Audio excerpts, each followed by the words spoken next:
Do you believe in witchcraft and the power of the occult? The author of this story, who wishes to remain anonymous, certainly does. And had a close relationship with his grandparents until his grandfather died and his grandmother changed drastically.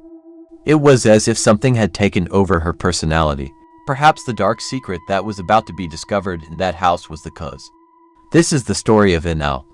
I think something evil is happening. Since I'd like to remain anonymous, I'll just say that what I'm about to say is taking place in a small, not very well-known town in southwestern Pennsylvania, USA.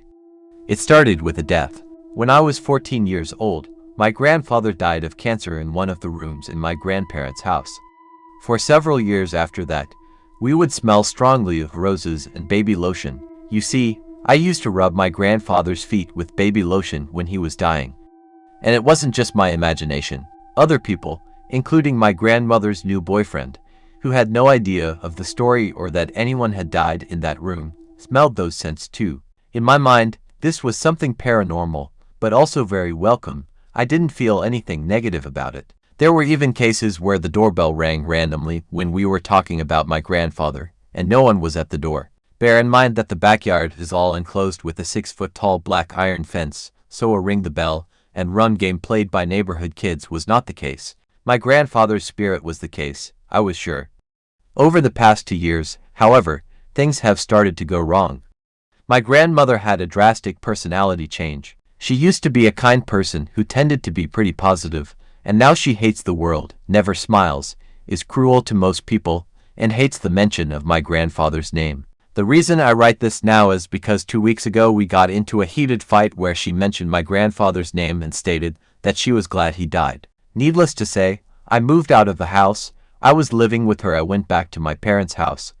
I already feel a veil of hostility lifted from my life. But this story is about what led up to that fight 2 weeks ago, which left me feeling scared and filled with anxiety. My grandmother started buying sorcery and meditation items. I've always thought of meditation as a positive thing, but I'm starting to wonder where it's taken it. I know from my mother that my grandmother dabbled in witchcraft in her younger years, and terrible things happened, but that's another story. This is now, and she was buying cards, pentagrams, Wiccan books and spell books, candles, some kind of mortar and pestle, voodoo dolls, crystals, and everything else you find in some weird witch shop, in some dark alley. She also bought outlandish clothing such as gothic coats and dresses. The whole thing struck me as odd, although she laughed and said it was silly, just for fun. One night between 10 and 11 a.m. I was in a really dark mood about the things that were going on in my life, so I sat across the table with her to talk about it. She was receptive and asked if I wanted to feel better and make the problems go away. Okay, was my reaction as I watched her light a series of small zigzag candles and put on a meditation CD. The music sounded very peaceful, and I followed her technique because I wasn't sure what it was about. She turned off all the others. Lights, except for the lit candles, and the room was quite dark.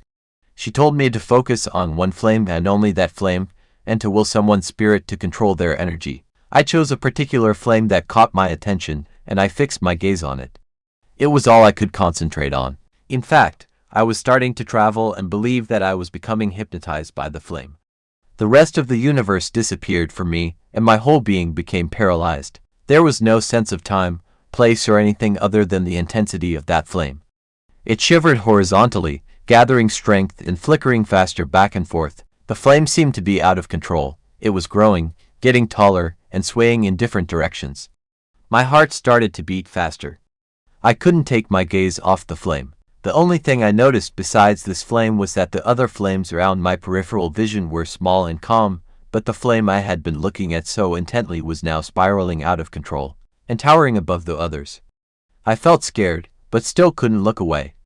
I knew something wasn't right in my mind, so I gathered the willpower and turned my head sharply to my right shoulder. At that moment, the flame ignited in a flash that warmed the side of my face and lit the room brightly. My grandmother immediately jumped out of her meditation in surprise.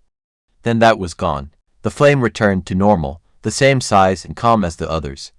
What was that? I remember asking. She did not answer me. She turned on the overhead light and turned off the CD. She blew out the candles, and that was the last thing said about it. I could tell she was bewildered. She changed the subject to some problem with the pool filter, so I let it go. After this incident, I felt even more awkward for the wicked things I had in the house. I began to warn her that God doesn't like things like that, but she ignored me and continued to say that it was just for fun and none of it was serious witchcraft stuff. Strange things were starting to happen. I couldn't smell roses and baby lotion in that living room anymore. I no longer felt that I was being protected or comforted by my grandfather's spirit. I tried talking to her about it, but she seemed to focus on the negative things about him when we talked, almost in a hateful tone. His personality as a whole was different. Small things that she used to overlook were getting her down and causing her to have a hostile outburst. These outbursts were being directed at me, as I was the only one living with her, as well as my uncle, her son, who stopped by from time to time. Every time my grandfather's name was mentioned, she sighed in disgust and her mood turned sour. She stopped smiling, laughing, speaking vulgarly and harshly. I didn't recognize that person anymore. One night, I was in my room and I couldn't sleep. My throat was very dry, so I went downstairs to get something to drink. My grandma always preferred to sleep on a couch, so she mostly slept on the enclosed porch we call the Florida room. When I walked back downstairs, I saw the TV was still on, so I went in because I thought she was still awake, but she wasn't. She was sleeping and the room was completely cold. I saw that she only had 1/4 of the blanket covering her and I wondered how she wasn't freezing. It just made me want to sleep even more, under my warm blanket, in my warm room. The next day, she was sitting on a kitchen chair when I came downstairs. "I think Mario bit me when I was sleeping," she said. Mario is a poodle, one of 3 dogs she has. The others are Pumpkin and Honey, a collie and a bull mastiff, all 3 with gentle and friendly temperaments. I looked at her arm. "That's not a dog bite," was the first thing I remember saying. If it was a dog bite, it would be bleeding, and she would probably be in the hospital, not on the kitchen table. There were 2 rows of puncture marks spread out approximately 3 inches across. Yes, they were bruises, but they weren't the marks of dog teeth, but something narrower, like marks made by a thick needle or something. I didn't know how deep they were, but there was dried blood around them, which led me to believe it had been bleeding for a while. A little further up her arm were some scratch marks, which were much more obvious. There were 4 painful-looking scratches that ran about 5 to 6 inches down the arm. I asked how she could have done that, but she had no idea. She said that when she woke up, her arm was really sore, so she assumed that maybe her arm had fallen off the couch while she was sleeping, surprising Mario, who had perhaps bitten her. The dogs weren't there when I came in, I told her. Pumpkin was sleeping under the kitchen table when I got my drink, and Mario and Mel were sleeping on the living room floor. With everything going on in that house, I entertained the idea that the bite could be something supernatural. I had been having bad feelings in that house for months, hearing strange noises and footsteps, feeling gusts of icy air and, to top it all off, there was now physical evidence of something evil. If it was supernatural, it was no good. The bite marks and scratches told me that whatever it was evil. And that was enough to seriously talk to my grandmother. So a few days after that incident, I opened my heart about the negative energy I was feeling, and the bad feeling I had about her arm. I expected her to dismiss my bad feelings and assure me one more time that there was nothing bad about the house, but she was silent. Then she told me there was something she wanted me to see. I followed her to the top of the stairs in the game room and into the powder room. The powder room is a small square shower room with just a toilet and a sink, and next to the wall just to the right of the entrance is a nook where she keeps a lamp and a lace cloth, and below the nook was a small painted board, measuring just over 30 centimeters. In this small board there were small holes that formed a star. It looked like a connect-the-dots star. To give you a better understanding of what it was, the holes were very small, and they were poked into the board. When I was little I thought it looked cool. When I looked at what she was telling me to look, the little board was gone. She told me that she had broken it, and I was thinking to myself that she had lost her mind. I didn't know what she was talking about. "That was a pentagram," she said. Those words sent a shiver down my spine and into my marrow. She explained that she was reading a book she bought about the horn pentagram, in which 3 points of a star are at the bottom and the other 2 points above it are larger than the 3 below, resembling horns. It was what was engraved on the board, and at that moment I felt my heart stop. I knelt down and looked at the empty space behind what used to be the board. She told me to see what was inside. Every hair on my body stood on end. I took out two things, a satanic Bible and a pentagram amulet. The metal amulet looked so old, it was rusty. They looked a little dusty, but it was obvious that she'd already cleaned them up a bit. I couldn't touch them. I dropped them on the floor and left the house as fast as I could. After about 10 minutes had passed and I had calmed down, I went back inside and argued with her. I asked her what happened that she decided to destroy the board. She said that she knew what that star meant now, and with a bad feeling, she struck it and felt that it was bad. She felt there was something behind it. That's when she found the satanic Bible and the amulet. We both agreed that all the witchcraft stuff she bought should come out. You'll know why those satanic items are hidden behind that board in the first place. I was terrified at the thought of occult practices going on in the house in the past and whatever else had gone on in it. A few days passed. My grandmother got rid of all the witchcraft stuff she had bought, and also the disturbing stuff behind the board. Nothing unusual happened, so I noticed that all the noises I'd been hearing of faint voices, a baby crying, and footsteps in rooms where no one was disappeared. I was so wrong.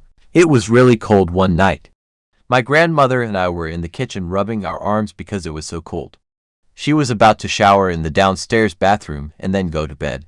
I would do the same after her. I was exhausted and rested my head on my arms on the table to relax while she was in the shower. About 10 minutes later, she came upstairs wrapped in a towel and with her hair full of foam, holding her neck. Something had tightened her throat, she said, and she was having difficulty breathing. I got up and looked at her neck. Sure enough, there were red marks around her throat in the form of fingerprints. I freaked out about the situation, but she was too stubborn to walk away. She couldn't just get up and leave her house, she told me. But for me, that was the last straw.